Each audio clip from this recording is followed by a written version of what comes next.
What's up everyone? Welcome back to the channel. We are back in the shop working on our 07 WRX build. In the last video, we reassembled the cylinder heads to the short block, as you can see here. So if you want to see what that looked like, you can go back and watch that video. I'll link to it in the description. I decided to paint the manifold in wrinkle black. I know I talked about getting that powder coated. I would like to, but there's not really a good place in town here locally. And I also didn't really want to pay for it. So this was kind of the cheaper way to give it a little refresh. So what we're going to be doing is I still have to let that dry. So we probably won't mount that today, but I need to get the coolant crossover pipe mounted back on, as well as the coolant lines, the oil dipstick. Also need to switch out the oil coolers and then start putting the timing components back on and get this bad boy timed.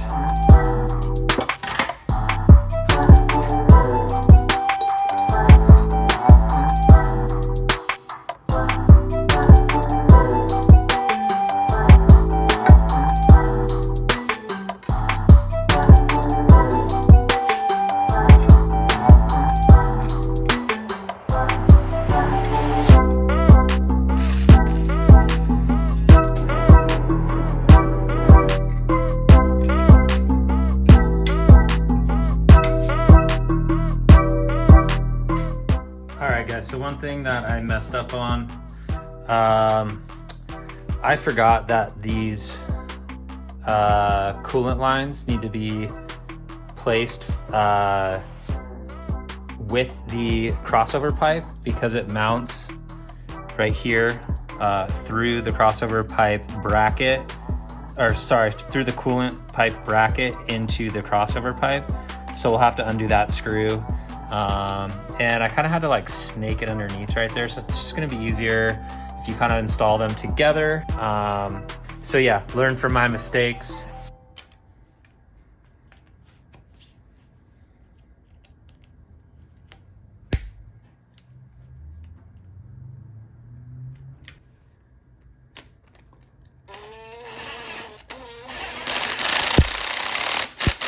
Now let's get these timing covers on, and we'll keep working towards getting all the timing components knocked out.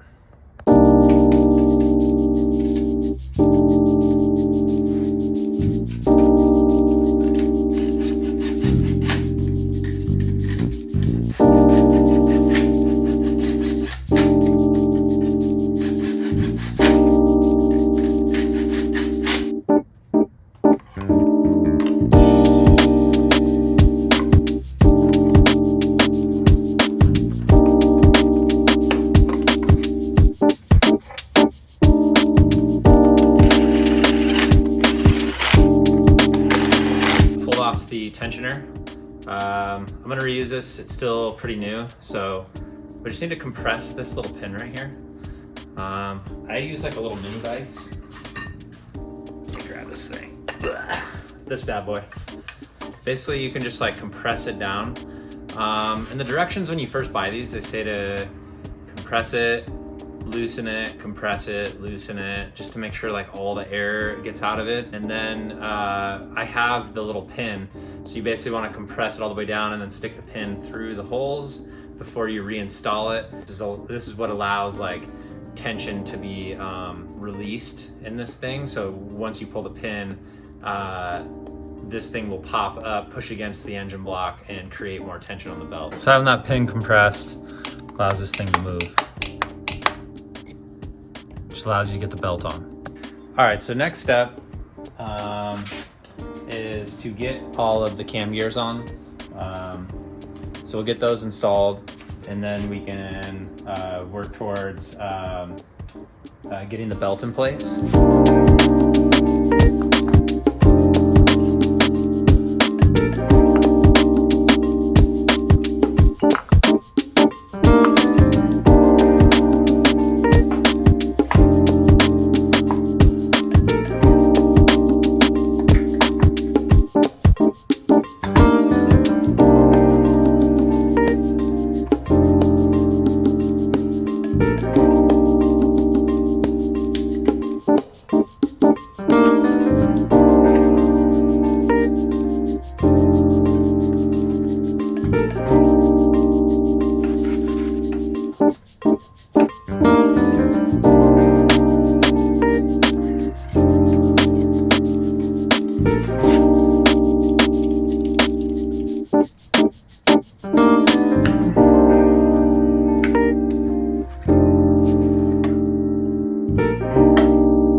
All right, so we have the cam sprockets in place. I have bolted up this cover here on this side because these ones are easy to spin. Show you how to time it real quick. You can see these hashes right here. And then on the timing cover, you wanna make sure those are lined up there. And then there should be 2 hash marks on the top and then 2 hash marks on the bottom sprocket. Those should be aligned. And then this hash with the one on this cover. And then over here, same thing. 2 hashes, hash, hash, and then hash up here. Also, you want to make sure that that you're at top dead center with the center sprocket, the crankshaft sprocket, and then you can start feeding the belt on. So I'm going to do that right now so you can see exactly how I position the belt. I leave this one last pulley off because it makes it easier. You'll see in a second. On our timing belt, you can see there is a white hash mark. That goes in line with the crankshaft top dead center hash mark. So you can put that on first.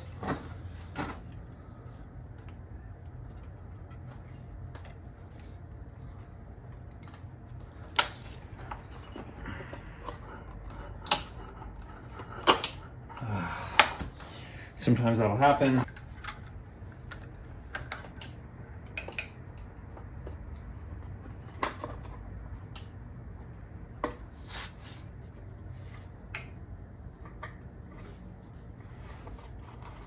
You just want to make sure every hash line on the belt lines up with the same hash marks. And you're golden.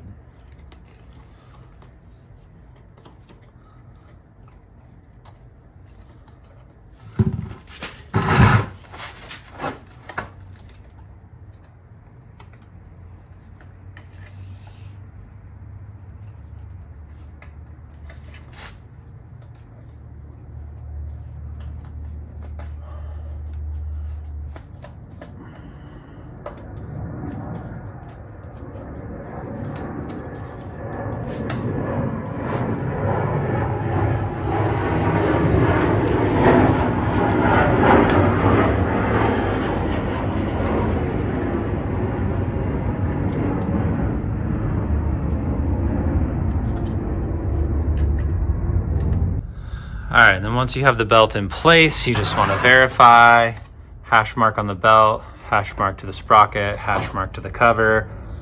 Same right here. Same in the center like we started with. Same up top here.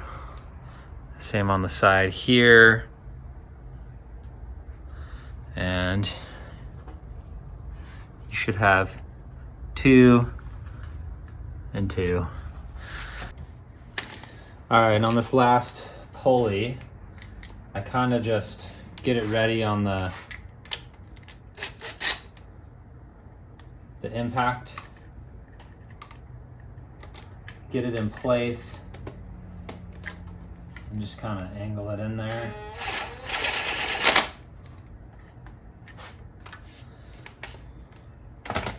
And now we can torque that down to spec.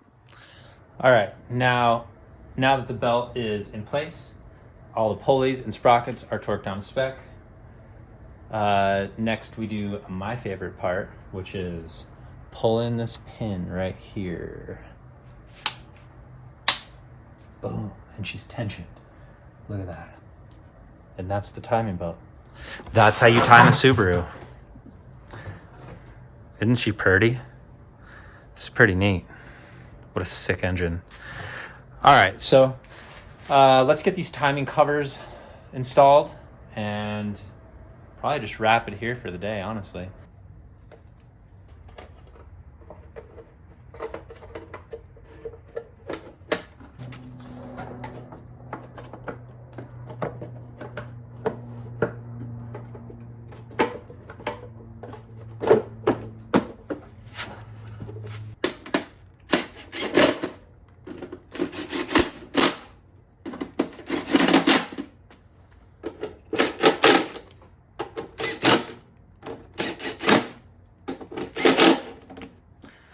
Just like that, timing is done. Covers are back installed.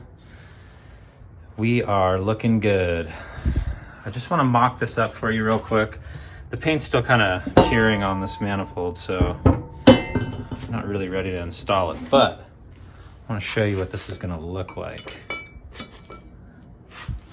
With the refreshed TGVs and our fresh manifold.